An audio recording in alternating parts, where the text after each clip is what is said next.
નમસ્કાર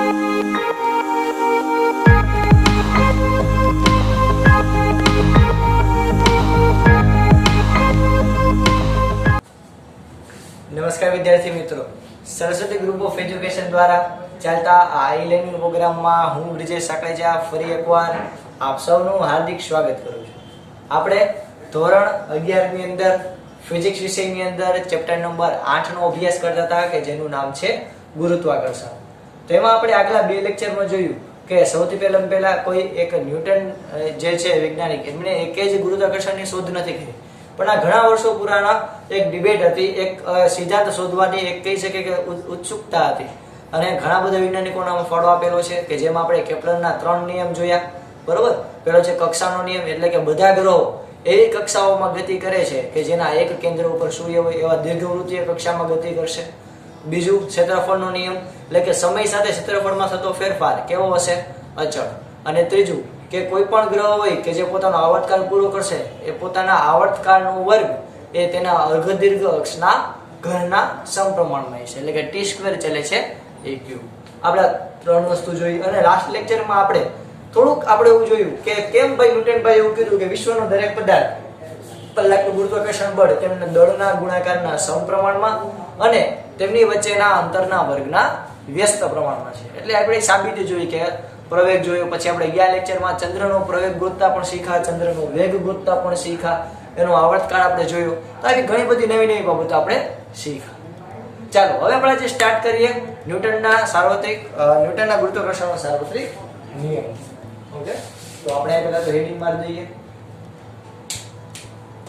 ગુરુત્વાકર્ષણનો સાર્વત્રિક નિયમ.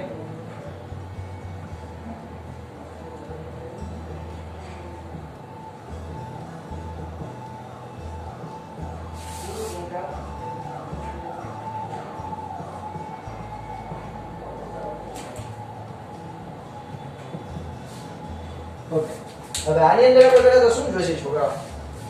તો કે આપણે લાસ્ટ લેક્ચર જે છે એને જ આપણે કન્ટિન્યુ કરવાનું છે આમાં. તો આપણે લાસ્ટ લેક્ચરમાં એવું જોયું હતું કે કોઈ બે પદાર્થ, ફોર એક્ઝામ્પલ એનું બે પદાર્થ લો, એક પદાર્થ આમ લો અને એક પદાર્થ છે બીજો પદાર્થ એ બીજા દળ ધરાવતો લો. ફોર એક્ઝામ્પલ આનું દળ છે કેપિટલ M, આનું દળ છે સ્મોલ m. આ રીતે આપણી પાસે બે પદાર્થ છે. તો આ બે પદાર્થ વચ્ચે ગુરુત્વાકર્ષણ બળ કેટલું લાગશે? આપણે એમ લઈ લઈએ કે આ બંને વચ્ચે નું અંતર છે આ. ઓકે, આ m દળનો પદાર્થ આપણે 12 લખીએ અને આ છે m દળનો પદાર્થ સ્મોલ m. તો આ બે અલગ અલગ દળ ધરાવતા પદાર્થ છે. બંનેના કેન્દ્ર જે છે એને જોડતી હું રેખા દોરું. આ કેન્દ્રથી આનું જે કેન્દ્ર છે એ સુધી છે એને આખી જોડતી રેખા દોરું. તો આ વચ્ચેનું અંતર છે r, જેનું સ્થાન સદિશ કહીશ r. તો ન્યૂટને આપણને એવું કીધું કે કોઈ પણ આ બે પદાર્થ ઉપર લાગતું ગુરુત્વાકર્ષણ બળ એ તેમના દળના ગુણાકારના સમપ્રમાણમાં અને તેમની વચ્ચેના અંતરના વર્ગના વ્યસ્ત પ્રમાણમાં આપણને જોવા મળે છે. ઓકે, આપણે ચલે છે નિશાની બંને ભેગી કરી દઈએ તો f ચલે છે શું થશે? તો કે m small m upon r square. Okay, હવે અહીંયા તમે ધ્યાનથી અવલોકન કરો તો જો કેન્દ્રથી કેન્દ્ર સુધી જોડતી રેખા છે. હવે અહીંયા જો હકીકતમાં આથી બળ આમ પણ લાગી શકે, આમ પણ લાગી શકે, કોઈ પણ રીતે આકર્ષી શકે, પણ યાદ રાખવાનું છોકરાઓ કે ગુરુત્વાકર્ષણ બળ હંમેશા કેન્દ્રથી કેન્દ્રને જોડતી રેખા પર જ લાગે. ઓકે, એટલે આ સેન્ટ્રીફ્યુગલ ફોર્સને લીધે જ ઉત્પન્ન, એટલે કે કેન્દ્રગામી બળને લીધે જ આ લાગે. કેન્દ્રથી કેન્દ્રને જોડતો જે સ્થાન સદિશ હોય એને જ આપણે તેમની બંને વચ્ચેનું અંતર ધ્યાનમાં લેવાનું. બાકી જો ઘણી બધી મેથડ હતી, આમ જઈ શકે, આમ જઈ શકે, આવી રીતે પણ અટ્રેક્ટ કરી શકે, આમ પણ અટ્રેક્ટ કરી શકે, પણ આપણે કયું ધ્યાનમાં લેશે તો કે ભાઈ કેન્દ્રથી કેન્દ્ર સુધીની જોડતી રેખા. ક્લિયર છે? ઓકે, હવે તો કહેજો આ પદાર્થને હું કહું પહેલો પદાર્થ, આ પદાર્થને હું કહું બીજો પદાર્થ. કારણ બે પદાર્થ આવી રીતે ગણું તો તમે ધ્યાનથી અવલોકન કરો તો જો આના દ્વારા આના ઉપર લાગતું બળ, એટલે કે વિશ્વનો દરેક પદાર્થ દરેક પદાર્થ જે છે એ બીજા પદાર્થ પર બળ લગાડે. એટલે કે આવડો જે છે આ મોટો પદાર્થ એ આ છૂટકું સા નાના સા પદાર્થને પણ બળ લગાડશે, અને આ છૂટા સા નાના સા પ્યારા સા બચ્ચો છે, આ નાનો પદાર્થ છે એ પણ આ મોટા પદાર્થ ઉપર બળ લગાડશે. આના પર જે બળ લગાડે એ કેવી રીતે લખી શકાય? તો કઈ આવી રીતે લખી શકાય. એ કેવી રીતે લખી શકાય? તો કે આમ આ લાગશે બળ F F212 એટલે કે બીજા પદાર્થ પર પેલા પદાર્થ દ્વારા લાગતું બળ. આ પેલો પદાર્થ છે અને આ બીજો પદાર્થ છે, તો બીજા પદાર્થ પર પેલા પદાર્થ દ્વારા લાગતું બળ. આ ઊંધેથી વાંચવાનું. બીજા પદાર્થ પર પેલા પદાર્થ દ્વારા લાગતું બળ.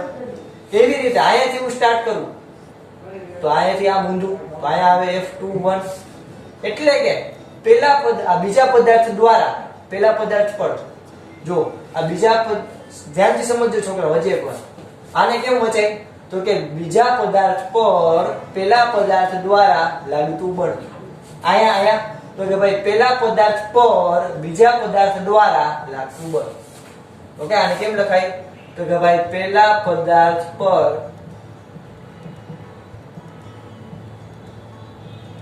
બીજા પદાર્થ દ્વારા લાગતું બળ. ઓબ્વિયસલી આપણે એમ કહી શકીએ કે ન્યૂટનના ગતિનો ત્રીજો નિયમ આઘાત અને પ્રત્યાઘાત સમાન મૂલ્યના અને વિરુદ્ધ દિશાના હોય તો જેટલું બળ ઉત્પન્ન કરે એટલું જ બળ ઉત્પન્ન કરે. એટલે આપણે અહીંયા શું લખી શકશું કે ભાઈ આપણે અહીંયા મૂકેલી ક્વોન્ટિટી હમણાં લખશું. ઓકે, ઘણી સારી રીતે આપણે જોશું. પહેલા આપણે આ કન્ટિન્યુ કરીએ, પહેલા ફ્લો, એ પછી આપણે જોશું. તો કોઈ પણ બે પદાર્થો વચ્ચે લાગતું ગુરુત્વાકર્ષણ બળ એ તેમના દળના ગુણાકારના સમપ્રમાણમાં અને તેમની વચ્ચેના અંતરના વર્ગના વ્યસ્ત પ્રમાણમાં જોવા મળે છે. ઓકે, આપણે ચલચની નિશાની રાખીએ એટલે આવે m small a upon r square. હવે ચલચની નિશાની દૂર કરવું મારે વચ્ચે કંઈક અચળાંક મૂકવો પડે. એ અચળાંક આપણે મૂક્યો ગુરુત્વાકર્ષણનો સાર્વત્રિક અચળાંક કે જેને g વડે દર્શાવવામાં આવે છે. g.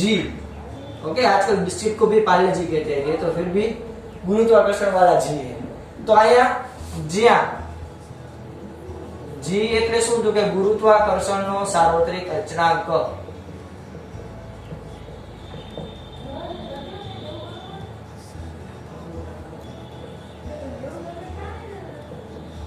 ગુરુત્વાકર્ષણનો સાર્વત્રિક અચળાંક.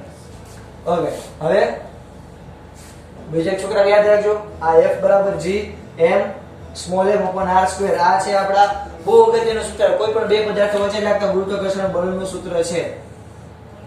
Okay, clear? ચાલો, હવે તો કે આપણે અહીંયા g ની વેલ્યુ મૂકીએ તો કે ભાઈ g બરાબર હકીકતમાં પ્રાયોગિક રીતે આપણે કેટલો મળ્યો તો કે ભાઈ કેવેન્ડિશ અને આ બીજા ઘણા બધા વૈજ્ઞાનિકોએ પ્રયોગ કર્યા અને આ g નું મૂલ્ય, g એટલે શું? ગુરુત્વાકર્ષણનો સાર્વત્રિક અચળાંક. સાર્વત્રિક એટલે યુનિવર્સલ કોન્સ્ટન્ટ. એટલે આખા બ્રહ્માંડમાં આનું મૂલ્ય એક જ સરખું. કેટલું તો કે જો એનું મૂલ્ય છે 6.67 ગુણ્યા 10 ની -11. કેટલું? 6.67 ગુણ્યા 10 ની -11. હવે આનો એકમ કેમ મળશે તો કે જો આનું સૂત્ર આ જ જો આનું સૂત્ર શું છે તો કે F બરાબર G m upon r square. એમાંથી હું g ને સૂત્રમાં કરતા બનાવું તો g બરાબર શું થાય? F ગુણ્યા r સ્ક્વેર એના છેદમાં capital M into small m. Okay, આમાં હું જો કિંમત મૂકું તો g નો એકમ શું થાય છે આપણે ગોતવો છે. એટલે તો જો F એટલે ફોર્સ એટલે બળ, એનો એકમ ન્યૂટન. r સ્ક્વેર એટલે અંતર, એનો એકમ મીટરનો સ્ક્વેર. અને આ m એટલે દળનો ગુણાકાર, તેનો મતલબ કિલોગ્રામનો સ્ક્વેર. તો યાદ રાખજો કે આ સાર્વત્રિક અચળાંક g છે એનો એકમ શું થાય તો કે ન્યૂટન મીટર સ્ક્વેર upon કિલોગ્રામનો સ્ક્વેર. અહીં લખવાનું એનો એકમ શું થશે? ન્યૂટન મીટર સ્ક્વેર upon કિલોગ્રામનો સ્ક્વેર. Okay, clear? તો આ એક બહુ મસ્ત મજાની વાત છે. આ એક થોડું અંડરલાઈન કરી નાખજો. આ મસ્ત મજાનો અગત્યનો પોઈન્ટ છે. ઓકે, આ સિવાય બીજા અગત્યના પોઈન્ટ કયા તો કે જો સૌથી પહેલો પોઈન્ટ આમાં ગુરુત્વાકર્ષણની વિશેષતા શું છે તો કે સૌથી પહેલો પોઈન્ટ કે આ એક સેન્ટ્રલ ફોર્સ છે. કેવો ફોર્સ છે? Central force. સેન્ટ્રલ એટલે તો કે ભાઈ કેન્દ્રથી કેન્દ્રને જોડતી રેખા પર જ લાગે. આમ પણ લાગી શકે, આમ પણ લાગી શકે, પણ ક્યાંય નહીં લાગે. કેન્દ્રથી કેન્દ્રને જોડતી રેખા પર જ. ફોર એક્ઝામ્પલ, તમારી મોબાઈલની સ્ક્રીન છે અને મારું શરીર છે, તો એ બે વચ્ચે ગુરુત્વાકર્ષણ બળ કેટલું લાગશે કે ભાઈ સાહેબ તમે તો વિડિયોમાં આવો. ઓકે, અહીંયા સ્ટેન્ડ પડ્યું છે, આ સ્ટેન્ડ અને મારા વચ્ચે ગુરુત્વાકર્ષણ બળ કેટલું લાગશે તો કે સ્ટેન્ડનું કેન્દ્ર અને મારા કેન્દ્ર એ બેને જોડતી જે રેખા છે એને આપણે અહીંયા સ્થાન સદિશ r લેવો પડશે. એટલે હંમેશા કેન્દ્રથી કેન્દ્રને જોડતી રેખા પર જ ગુરુત્વાકર્ષણ બળ લાગે. ઓકે, આ સિવાય બીજો પોઈન્ટ તો કે એ હંમેશા આકર્ષી પ્રકારનું બળ હશે.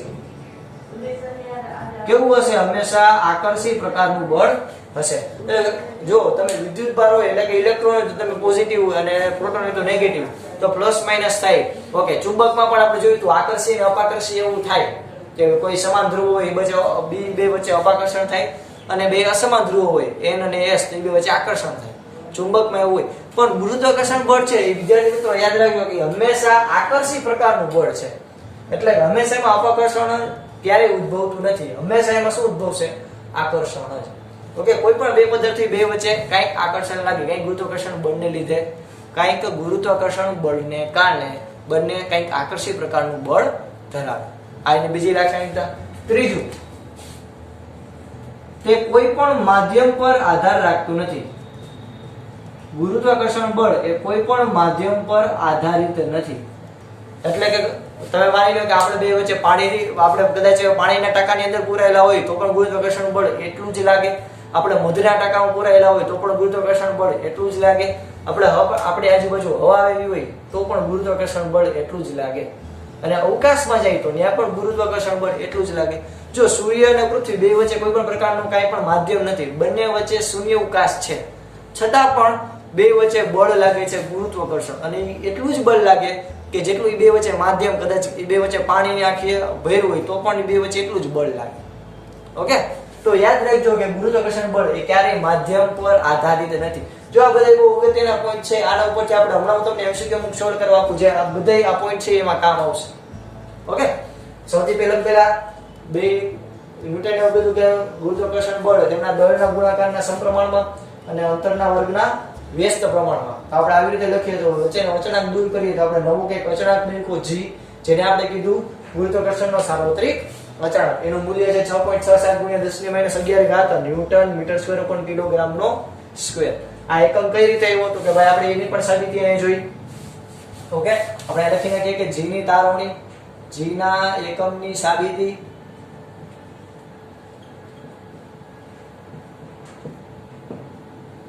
ઓકે, કયા પ્રકારનું બળ છે તો કે ભાઈ સેન્ટર ફોર્સ છે, કેન્દ્રથી કેન્દ્ર વચ્ચે જ લાગે. ઓકે, આપણે લખી નાખીએ કે કેન્દ્રથી કેન્દ્ર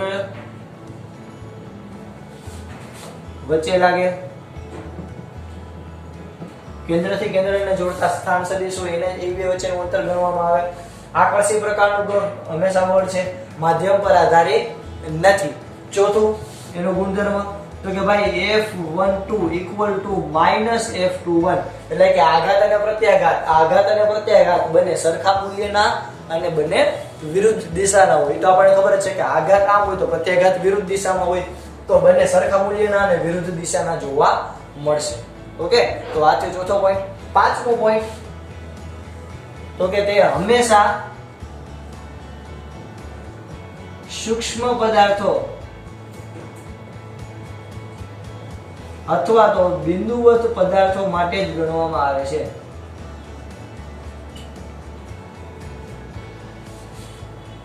ઓકે, હવે તમને પ્રશ્ન છે સાહેબ સૂર્ય ક્યાં બિંદુવત પદાર્થ, પૃથ્વી ક્યાં બિંદુવત પદાર્થ, તો પણ આપણે એમની વચ્ચે ગુરુત્વાકર્ષણ બળ લાગે. તમે ત્યાં એવું કીધું કે હંમેશા સૂક્ષ્મ પદાર્થો એટલે કે નાના પદાર્થો અથવા તો કોઈ બિંદુવત પદાર્થ હોય એના માટે જ લાગુ પડે. પણ ધ્યાનથી સમજવાની થોડીક જરૂર છે. શું તો કે પૃથ્વી અને સૂર્ય વચ્ચે ગુરુત્વાકર્ષણ બળ લાગે તો એ બે વચ્ચે અંતર ખૂબ જ વધારે છે કે જેથી બેને તમે એકદમ સૂક્ષ્મ બિંદુવત પદાર્થ લઈ શકો. ઓકે, તો યાદ રાખવાનું કે તમને જ્યારે કોઈ પણ એવો દાખલો આપે, તમને કોઈ પણ એમ કે કોઈ આ એક પદાર્થ છે અને આ બીજો પદાર્થ છે, તો બે વચ્ચે અંતર સાવ આપેલું જ ન હોય, એમ કે આવી રીતે તમને આપી દે. ફોર એક્ઝામ્પલ આ એક અને આ બીજો પદાર્થ, તો બે વચ્ચે અંતર વધારે હોય તો ગુરુત્વાકર્ષણ બળ ઉદ્ભવે. પણ માની લો કે કોઈ એક પદાર્થ આવડો છે અને બીજો પદાર્થ છે એ અતિશય મોટો છે અને બે વચ્ચે કઈ અંતર જ નથી, તો બે વચ્ચે ગુરુત્વાકર્ષણ બળ લાગશે નહીં. તો યાદ રાખવાનું કે ગુરુત્વાકર્ષણ બળ લાગવા માટે શું તો કે આ સૂત્ર ત્યારે જ એપ્લિકેબલ છે ક્યારે તો કે બે પદાર્થો હોય એટલે કે બંને પદાર્થો એકદમ સૂક્ષ્મ હોય જેને બિંદુવત ગણી શકાય. એટલે કે બંને પદાર્થ છે એની સાપેક્ષે બે વચ્ચેનું અંતર ખૂબ વધારે હોય. ઓકે, કોઈ ફૂટબોલનો બોલ હોય, ઓકે, એ આપણને અત્યારે નજીકથી હાથમાં જોઈએ તો મોટો લાગે, પણ એ બહુ દૂર પડ્યો હોય તો એકદમ બિંદુવત લાગશે. બેસ વાત છે. બસ એ જ અહીંયા ઘટના થઈ કે કોઈ બહુ મોટો પદાર્થ છે પણ એને તમે ખૂબ દૂરથી જો બે વચ્ચેનું અંતર ખૂબ વધારી દો તો બે કેવા થઈ જાય? બિંદુવત પદાર્થ. ઓકે, તો આ રીતે આપણે ગણતરી કરવાની થાય. ક્લિયર થયું છોકરો? ઓકે.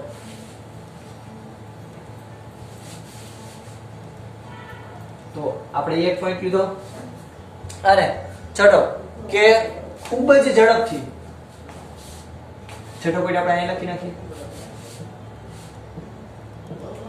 ખૂબ જ સ્ટ્રોંગ નથી. આ ખૂબ જ સ્ટ્રોંગ નથી. આ નિર્બળ પ્રકારનું બળ છે જે તમે પહેલા ચેપ્ટરમાં ભણી ગયા. ઓકે, ગુરુત્વાકર્ષણ બળ છે એ સાર્વત્રિક છે પણ એ અતિશય નિર્બળમાં નિર્બળ બળ છે એ ગુરુત્વાકર્ષણ બળ છે અને એ છે એ સારી વાત છે. નતર જો એકદમ પ્રબળ ગુરુત્વાકર્ષણ બળ તો કોઈ વસ્તુ આમ ચોંટી જાય પછી ઉખડે જ નહીં. એટલે ગુરુત્વાકર્ષણ બળ નિર્બળ છે એ સારી વાત છે. બાકી જો ચોંટી જાય તો આપણે ક્યાંય પણ આપણે મુવમેન્ટ કરી શકીએ નહીં.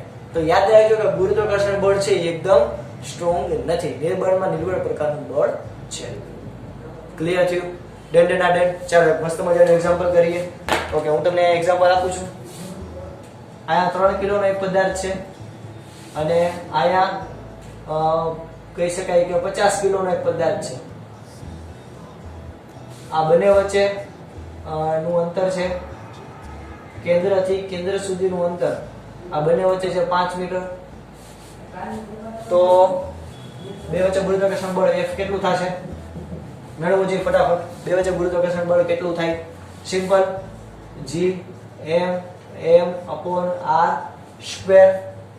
કિંમત મૂકીએ 6.67 ગુણ્યા 10⁻11 ઘાત m. એટલે તો કે પહેલો પદાર્થ તો કે 3, બીજો પદાર્થ તો કે 5 છેદમાં r નો સ્ક્વેર એટલે કે 5 નો સ્ક્વેર 25. ઓકે, સાદું રૂપ આપી અને તમે જોઈ લો છે જવાબ શું આવે? F બરાબર ખાલી જગ્યા ન્યૂટન. એ આપણો જવાબ આવડી જાય, કઈ અઘરું નથી. ક્લિયર થયું? તો બે પદાર્થો વચ્ચે લાગતું ગુરુત્વાકર્ષણ બળ તેમના દળના ગુણાકારના સમપ્રમાણમાં અને તેમની વચ્ચેના અંતરના વર્ગના વ્યસ્ત પ્રમાણમાં હોય છે. ક્લિયર?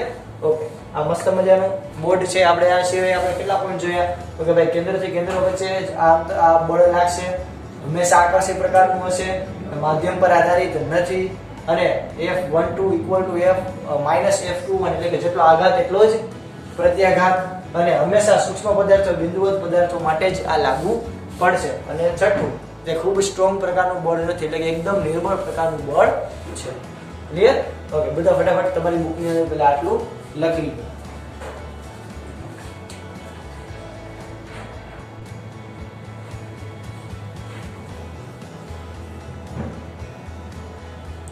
ચાલો આપણે ફટાફટ એક દાખલો કરીએ.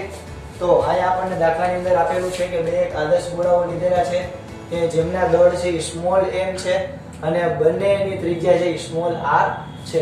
તો આ બંને ઉપર લાગતું ગુરુત્વાકર્ષણ બળ એ કેટલું હશે?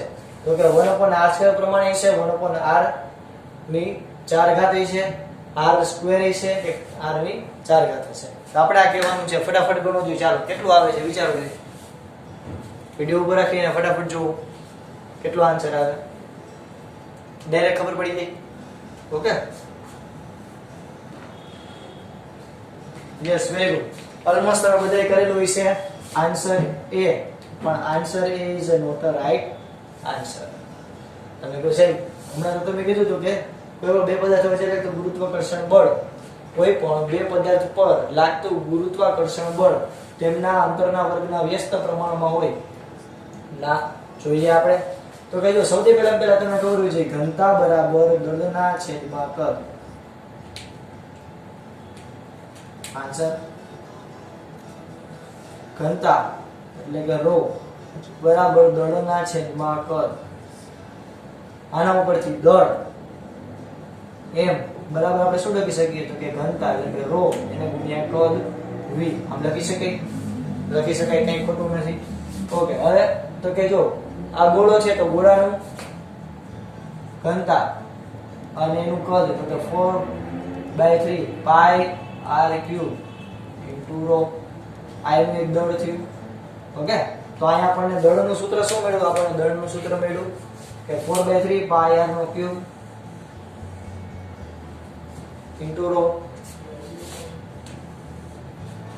ઓકે, હવે આની કિંમત આપણે આમાં મૂકીએ તો આપણું સૂત્ર શું હતું બળનું? તો કે ભાઈ બળનું સૂત્ર હતું F = G m m upon r square. આ તો બંને સરખા જ દળ છે અને બંને વચ્ચે ત્રિજ્યા પણ સરખી છે. આપણે લખી શકીએ g m નો સ્ક્વેર upon r સ્ક્વેર. તો f બરાબર g એટલે કે આ તો ચલે છે ની નિશાની કરશું. ઓકે, g મૂકવાની જરૂર નથી કારણ કે આપણને સમપ્રમાણમાં કેટલું છે એ પૂછેલું છે.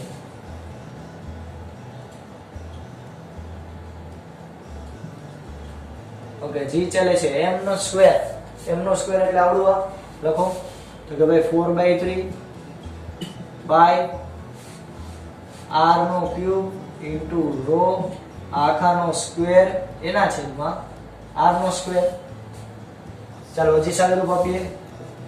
f ચલે છે 4/3 એનું 16 ના છેદમાં 9 પાઈ નો સ્ક્વેર r ની 6 ઘાત અને રો નો સ્ક્વેર એના છેદમાં r સ્ક્વેર. તો આયા આ બધાને ધ્યાનમાં ન લઈ આપણે ખાલી r વાળું પદ ધ્યાનમાં લેવાનું. તો આ બધાને આપણે દૂર કરીએ તો આપણે ખાલી એટલું લખી શકીએ કે f ચલે છે r ની 6 ઘાત ના છેદમાં r નો સ્ક્વેર. તો r નો સ્ક્વેર ઉપર આવે તો માઈનસ થશે.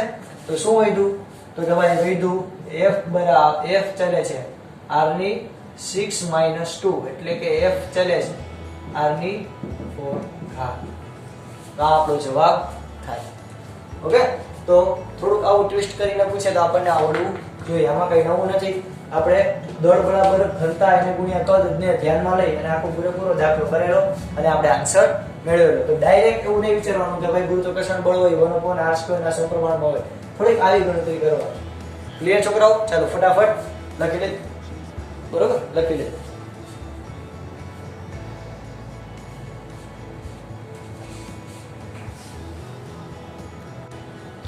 ચાલો હજી એક આપણે જોઈ લઈએ દાખલો. આપણને એવું કીધેલું છે કે સ્મોલ m દળ ધરાવતો પદાર્થ છે અને કેપિટલ M ધરાવતો પદાર્થ છે. બંને વચ્ચે કેન્દ્રથી કેન્દ્રને જોડતી રેખા એટલે કે r જેટલું અંતર આપેલું છે અને આપણને કીધું છે કે આ એક વસ્તુ ફાઇન્ડ કરો કે આ સાચી છે કે ખોટી. તો સૌથી પહેલા આપણે જોઈએ તો f12 f f21. તો કે સાચી વાત છે. f12 એટલે તો કે ભાઈ f12 equal to g m upon r12 તો r નો સ્ક્વેર i કેરેટ. એવી જ રીતે f21 equal to g m upon r square minus i caret. એક પ્લસ માં હોય તો એક માઈનસ માં હોય. ઓકે, તો આના ઉપરથી આપણે શું કહી શકીએ? તો આના ઉપરથી આપણે કહી શકીએ કે f12 equal to minus f21. એનો મતલબ એમ કે આ જે પહેલો આન્સર છે એ કેવો છે? સાચો. અમે આપણે હમણાં જ કીધેલું હતું કે પહેલા પદાર્થ દ્વારા બીજા પદાર્થ પર લાગતું બળ એ બીજા પદાર્થ દ્વારા પહેલા પદાર્થ પર લાગતા બળ જેટલું જ હોય પણ બંનેની નિશાની કેવી હોય? વિરુદ્ધ. ઓકે, ત્યારબાદ આપણે કીધું છે f net equal 0. ઓબવિયસ વાત છે કે આખા તંત્ર જે છે એનું બળ કેવું થઈ જાય? તો કે 0. કારણ કે આ જે આ માઈનસ છે બરોબર. હવે આને હું આવી રીતે અહીંયા લઈ લઉં. આ માઈનસ છે બરોબર ને આ બાજુ આવે તો પ્લસ. તો f12 plus f21 equal to 0. Okay, clear થયું? Okay,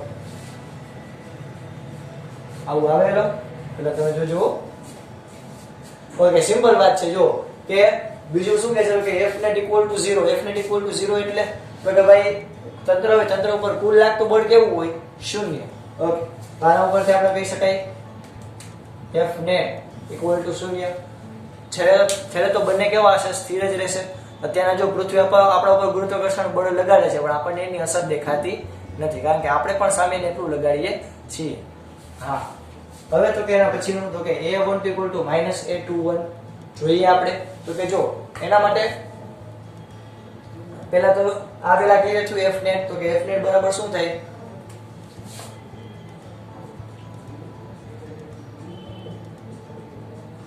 f12 plus f21 equal to 0. Okay, લખી નાખું છું એટલે કન્ફ્યુઝ ન થાવ. ત્રીજું તો આપણને કીધેલું છે a12. તો a12 equal to શું આવે? f ના છેદમાં m. બરોબર, f ના છેદમાં m. તો f ના છેદમાં m એટલે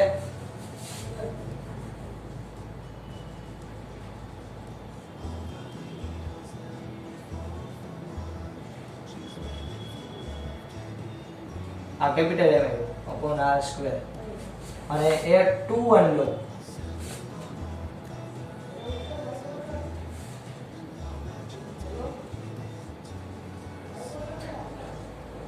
તો શું વધશે તો અહીંયા સ્મોલ m વધશે તો એકમાં કેપિટલ M વધ્યો એકમાં સ્મોલ m વધ્યો તો એક માઈનસ આવશે પાછું તો આના ઉપર આપણે શું કહી શકીએ તો આના ઉપર આપણે કહી શકીએ કે આ બંનેનું મૂલ્ય સરખું નથી અહીંયા જુઓ g m/r² આવે છે અને અહીંયા -g સ્મોલ m * r² આવે તો આના ઉપર આપણે કહી શકાય કે a12 not equal to -a21 એટલે કે અહીંયા આ આન્સર કેવો બનશે ખોટો એ ઓકે ઓબવિયસ માં જાય આખું તંત્ર છે આખા તંત્રનો પ્રયોગ ધ્યાનમાં લઈ તો આખું તંત્ર ક્યારે કેવું હોય છે સ્થિર એટલે કે એ કોમન કેવો હશે 0 ઓકે v1 = v2 = 0 થાય ક્યારે v1 = v2 = 0 ક્યારે થાય તો કે નો થાય કારણ કે બંનેના વેગ કેવાય છે અલગ અલગ હવે જો સિમ્પલી વાત સમજો કે કોઈ નાની અમથી કાર છે કોઈ ખટારા સાથે અથડાય છે બરોબર તો ખટારાનો દળ વધારે છે તેનો પ્રવેગ ઓછો હોય છે જ્યારે સામે ગાડી છે તેનું દળ ઓછું છે તેનો પ્રવેગ વધારે છે ઓકે અલ્ટિમેટલી તો બે ઉપર લાગતું ગુરુત્વાકર્ષણ બળ કેવું હોય છે એક સરખું પણ એકનું દળ વધારે છે તેનો પ્રવેગ ઓછો હોય છે અને એકનું દળ ઓછું હોય છે તેનો પ્રવેગ વધારે છે ઓકે ક્લિયર થયું એટલે આપણે કોઈ બે પદાર્થ કઈ ફોર એક્ઝામ્પલ આ F1 કહું અહીંયા હું કહું F2 જો બે પર ગુરુત્વાકર્ષણ બળ લાગતું હોય આ વજનવાળો પદાર્થ હોય આ ઓછા વજનવાળો પદાર્થ હોય તો આનું દળ વધુ હોય તેનો પ્રવેગ ઓછો હોય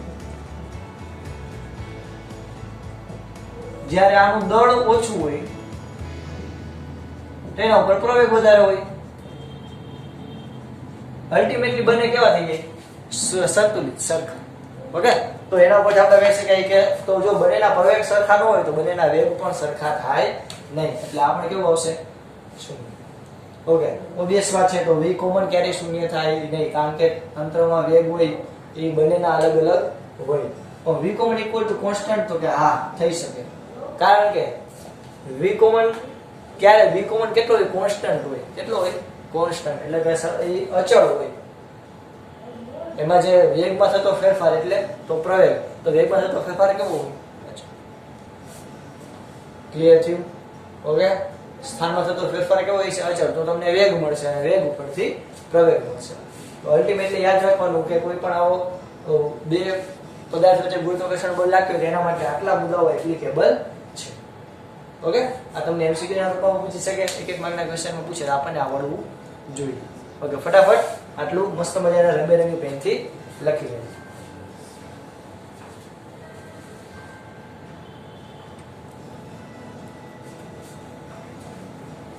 ચાલો છોકરાઓ આપણે જ્યાં સુધી રાખીએ છીએ જય ભારત જય હિન્દ ઓકે લખી લેજો તમારી બુકની અંદર